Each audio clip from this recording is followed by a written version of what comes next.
Hey, howdy, hey, welcome back to my channel. For today's video, we are going to be reviewing RuPaul's Drag Race All-Star 7 Episode 3. So if that sounds good to you, make sure to hit that like button, comment down below what you thought about this episode, and go ahead and hit that subscribe button. Come join the Sandwich Hour community. And without further ado, let's get this video started.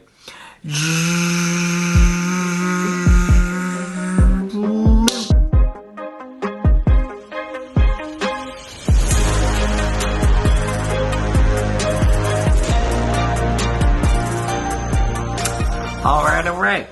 So, for today's video, we are going to be reviewing RuPaul's Drag Race All-Stars 3, Episode 7, aka the Realness of Fortune Ball. So, if that sounds good to you, let's get into it.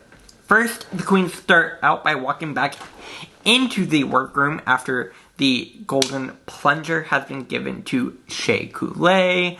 Jinx is talking about her win. Again, it was a very well-deserved win if you ask me. I think this was the Snatch Game, obviously. Win the best Snatch Game of all time. So, I stand Jinx for that. That was an amazing win. Great choice, by the way, to pick Shay. I think that was really smart, very strategic. Shay is obviously a very clear front runner in this competition. So, I think it was a really, really smart choice. But Shay comes back into the room now and is holding the golden plunger and starts talking to them and saying, "Oh, well, now I know the truth behind the golden plunger. I know the real power that it holds, all that stuff." So Shay is playing a very smart game, and I stand Shay Coule. This was such an amazing moment, just fully, like, playing with the rest of the queens, just being like, "Oh, I know the true powers of this now. Trinity almost unlocked it but wasn't able to. I hold this power. You made the right choice." Like, it was just really, really iconic and really funny, and I love it. And then Trinity starts playing along with Shay, and I'm just like, this is why I love Trinity too. Because Trinity is in on it, and she's fully like, "Alright, let's play it. Look, let's play with them. Let's have fun here." And this was just such an iconic moment. I mean, granted, it's probably not going to last very long, because now the golden plunger is continuing to pass down. But it still was a lot of fun to watch and enjoy. I really enjoyed that moment. So we get to the new day in the workroom. Obviously, they're all talking about the legendary legend stars. There are 3 queens with legendary legend stars, because obviously Trinity was blocked last week. And then they're starting to say, "Oh, well, now Monet's going to be the next one to get blocked, because Monet's the only one who has a star and hasn't been blocked." Well, I guess now well, we'll get to that. But that was a moment. Monet is definitely trying to fly under the radar. And it's interesting because I love Monet, and I think she's playing a very strategic game here as well, because she's trying to get the stars while also, I think, maybe not win the power to plunge someone. Because if you plunge someone, you make yourself a target, right? And I think Monet's really trying to fly under the radar right now and just kind of swoop on by with the star and continue to collect stars while also not trying to make any enemies.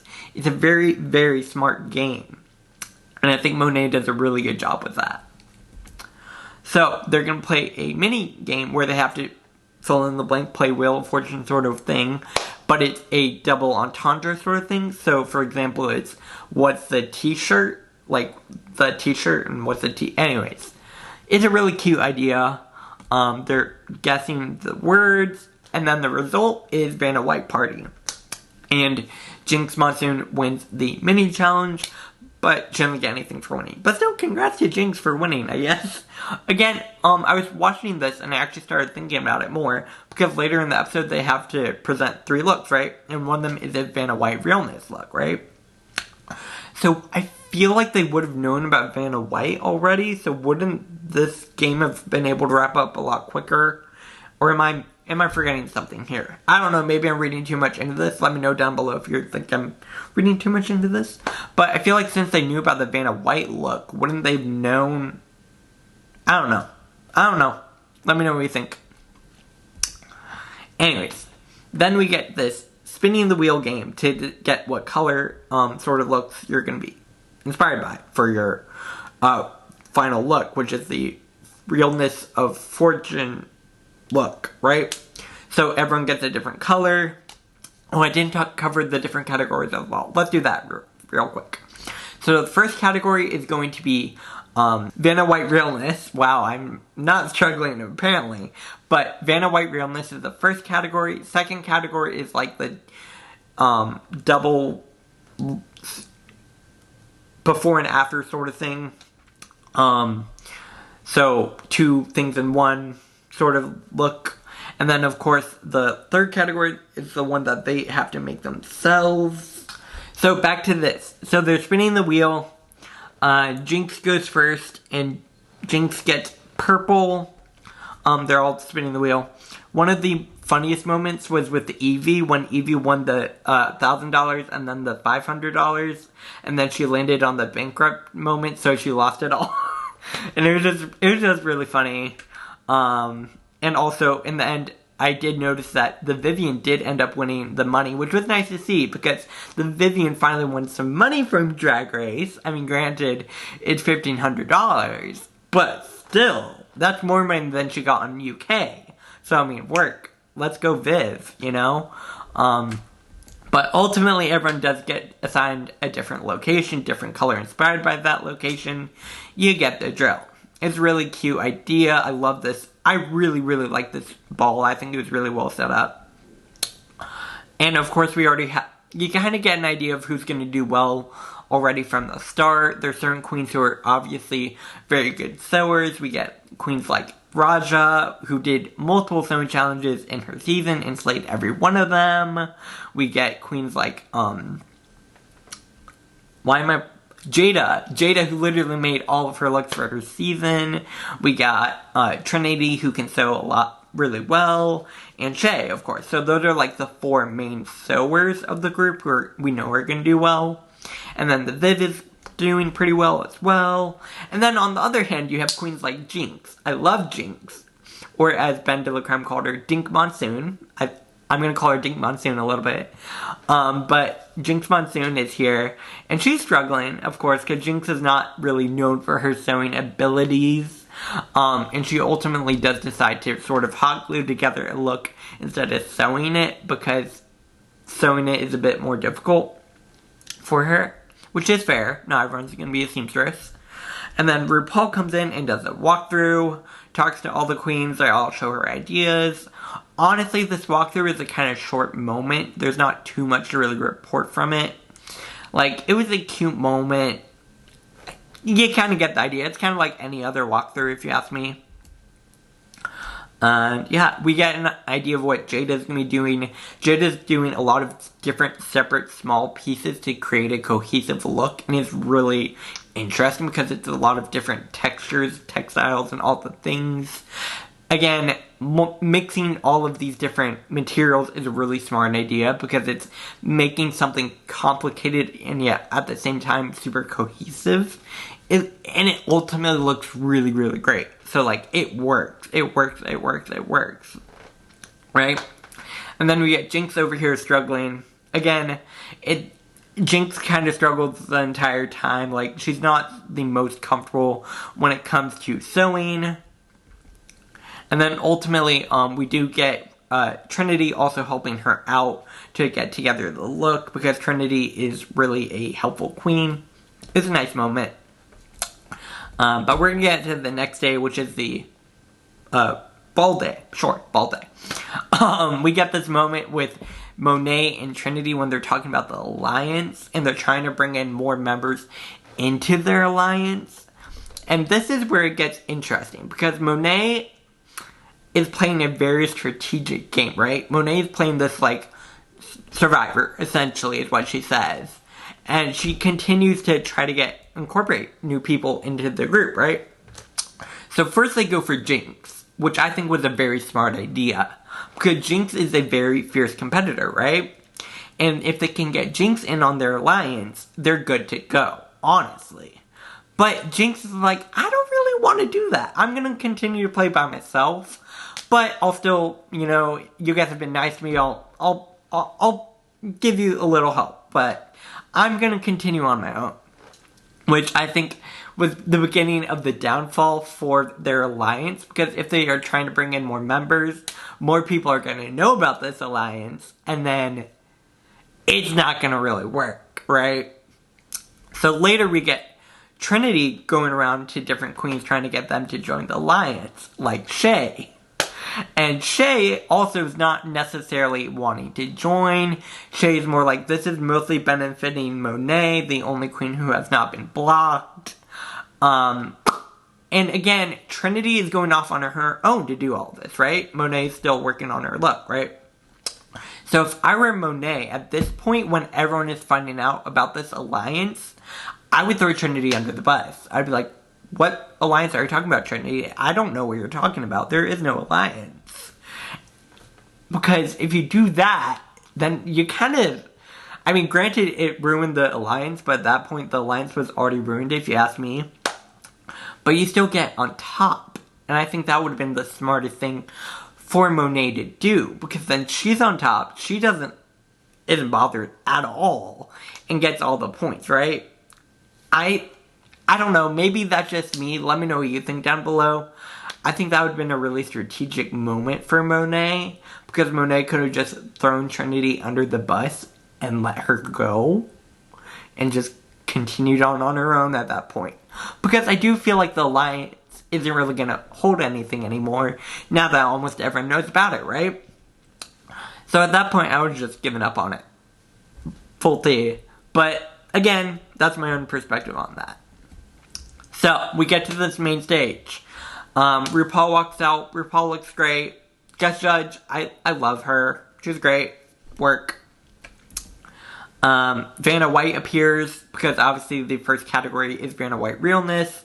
And Vanna White comes out and then is the announcer for all the categories, which is really cute. It's a cute moment. When it comes to the Vanna White Realness look, let's go through these looks. First, we get Jinx Monsoon in Vanna White Realness. I like this a lot. I like the wig, and I love this dress on her. Like, she looks gorgeous. I give this a 2, or... It's fashion to me. Yeah, it's fashion. I liked it. Next, Shay Coule. I love it. She looks gorgeous. Is it serving Vanna White? I don't know. But it's gorgeous. She looks done. Like, I always love Shay. Next, we get Monet Exchange. I liked it, not my favorite. And that's what I'm going to say on that. Yeah. Next, Jada Essence Hall. She looks gorge. Gorge. I love it. It's a category. It works. It does it. Work. Next, we get Raja. I liked it. I think this was probably one of my favorites. And yeah, I love that she actually wore like a different color wig for this, because obviously Vanna White, right? It's a category. It works. It's an assignment. Work. Next, we get Evie Oddly. I don't necessarily get Vanna White from this. Again, she looks gorge, but I don't get Vanna White. I don't think it's an assignment. Yeah, that's what I'm saying on that. Next, we get the Viv. I love this dress. Love it. Love the material. The wig isn't really giving me Vanna White. And I think that's where it goes off and doesn't hit the assignment in that one bit. So, yeah. I mean, she looks gorge. Gorge. But not necessarily the assignment. Next, we get Trinity the Tuck. This is done. This is the assignment. Probably my favorite look of this category goes to Trinity. I think this was it. This is gorge. She looks stunning. Work. Alright, next we get the before and after category. We get Jinx Monsoon is doing Whatever Happened to Jane Fonda. Baby Jane Fonda. This is so smart. So cool. So well done. This is hit the nail on the head. Work. Love it. Yes. Work. Next, we get Shay Coule as Gold Baby Gold Tooth Fairy. Wait. Gold Tooth Fairy. Gold Tooth Fairy. I love this. It's the category. It's smart. She looks gorgeous. Yeah, work. Next, we get Monet Exchange as Bob the Drag Queen mixed with Queen Elizabeth. I like this. It's definitely the Queen Elizabeth silhouette. Alright, hear me out here. I would have gagged if she had done this same silhouette, right? But in houndstooth, because obviously Bob was houndstooth, right? And I think that would have been real smart. Real smart. But I still think it's gorge. Obviously, purse first, Bob the Drag Queen reference, really smart. And obviously the drip going down her face, Bob the Drag Queen. It works. It's assignment. Yeah. Next, we get Jada Essence Hall. I love this. I love this. I love this. It's Bag Lady in red. I love this. I love that the dress has bags sewn into it. This wig is gorgeous. This mug is correct. And this, oh my god, it's gorgeous. Gorgeous, gorgeous, gorgeous. Stan. One of my favorite looks of the category. If not my favorite. Yeah. Next, we get Raja as Olivia Newton-John Waters. I love the Olivia Newton-John reference. I love the Grease reference, of course. I agree with the judges. I don't get much in terms of John Waters from this. I feel like the mustache really faded away with the lighting and everything. I don't know what she could have done. I think she should have done more to make it John Waters. But I don't know what it necessarily would have been, if that makes sense. Next, we get Evie Oddly as Cardi B Arthur. I thought this was fun. Super funny. Fit the category. Obviously had a reveal. Work. Yes. Done. Next, we get the Vivian as Princess Diana Ross. I love this. It's really smart. It's a category. Work. Yeah. In terms of this category, my favorite is... Oh, wait. There's more. There's more. I skipped ahead. Next, we get Trinity the Tuck as RuPaul Charles II. I like this a lot. It's definitely a RuPaul wig. I get the Charles II part. I get the RuPaul. It fits the category. And that was it for the category. My favorite for that second category is probably... My favorite for the second category is going to go to Shay Coule. I love that Gold Tooth Fairy. Gorgeous. Yeah. Final category. The Realness of Fortune Ball. So this is the look they actually designed. First we get JINKX Monsoon, or Dink Monsoon, as Ben Vilcrum like I said. I love it, honestly. It is hot glued together, and you can tell it's not super intricate. But I think it works. I love the visor part, and I love the top part. I kind of hate the bottom. Yeah. But, again, JINKX did what she could with her skills. So, I'm going to give her more credit for that. Yeah.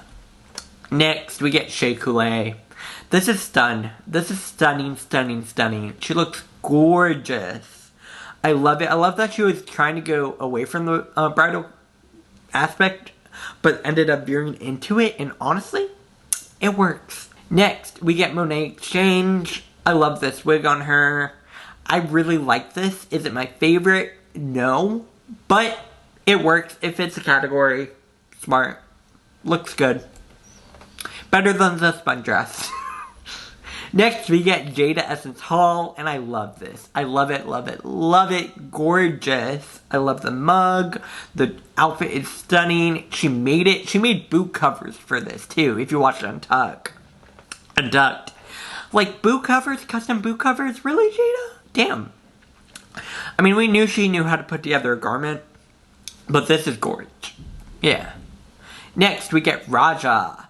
This might be my favorite look of this category, of the ball, honestly. It's stunning, stunning, stunning, stunning. The artistry of it all. Like, Raja knows how to put together a look. And I think she should have been top 2 for this. Like, gorgeous. Next, we get Evie Oddly in this pink look. I like that it's punk and it's not just like, it's a different perspective on punk, which I really like and I enjoy it. Is it my favorite look? No. Yeah, that's what I'm going to say on that. Not my favorite look, still gorge. Next, we get the Vivian. I love this. I love it. I love it. She looks gorgeous. I mean, it's a super simple gown, but she looks gorge. She looks gorge. You can't argue with it. She looks gorge. Next, we get Trinity the Tuck in this red look. Trinity. This is stunning. I love it. One of my favorites. Not my favorite, but one of my favorites in this category. Like, gorge. Gorge. So, that does bring me to the end of the runway. Like I said, it was a lot of looks.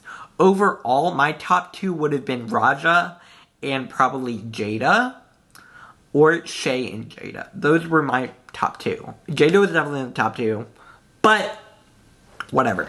In the end, RuPaul does pick Trinity and Jada as the top two. So they both received the Legendary Legend Stars.